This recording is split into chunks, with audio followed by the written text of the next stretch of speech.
Asia cup squad లో పక్కన పెట్టేసిన బాబర్ ఆజం మరియు మహమ్మద్ రిజ్వాన్ కు పాక్ బోర్డు మరోసారి షాక్ ఇచ్చింది. ఇప్పటికే పేలవ ప్రదర్శనతో జట్టు నుండి తప్పించిన బోర్డు ఇప్పుడు సెంట్రల్ కాంట్రాక్ట్ విషయంలోనూ ఈ ఇద్దరి ఆటగాళ్లను డేమోట్ చేసినట్లు ప్రకటించింది.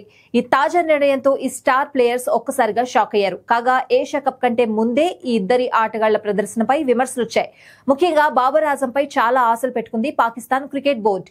దానికి తగ్గట్టే గత కొన్నాళ్లుగా నిలకడ రాణిస్తున్న బాబర్ ఒకానొక టైంలో విరాట్ కోహ్లీతో పోటీ పడ్డాడు. కానీ గత రెండేళ్లుగా పేలవ ప్రదర్శనతో బోర్డు అంచనాలను అందుకోలేకపోయాడు.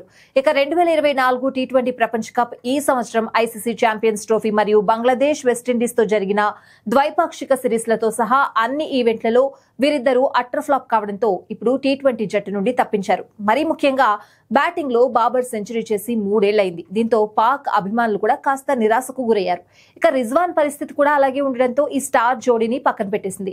ఈ నేపథ్యంలో మరోసారి పాక్ బోర్డు వారిద్దరికి షాక్ ఇచ్చింది. 2025-26 సంవత్సరానికి సంబంధించి ప్లేయర్ల సెంట్రల్ కాంట్రాక్ట్ జాబితాను విడుదల చేసింది. దీంతో గత ఏడాది ఏ కేటగిరీలో ఉన్న బాబర్ మరియు రిజ్వాన్లను ఈసారి బి కేటగిరీలోకి డెమోట్ చేసింది. అంతేకాదు జాబితాలోకి 30 మంది ఆటగాళ్లను తీసుకున్న పాక్ బోర్డు ఎవరిని ఏ కేటగిరీలో చేర్చలేదు.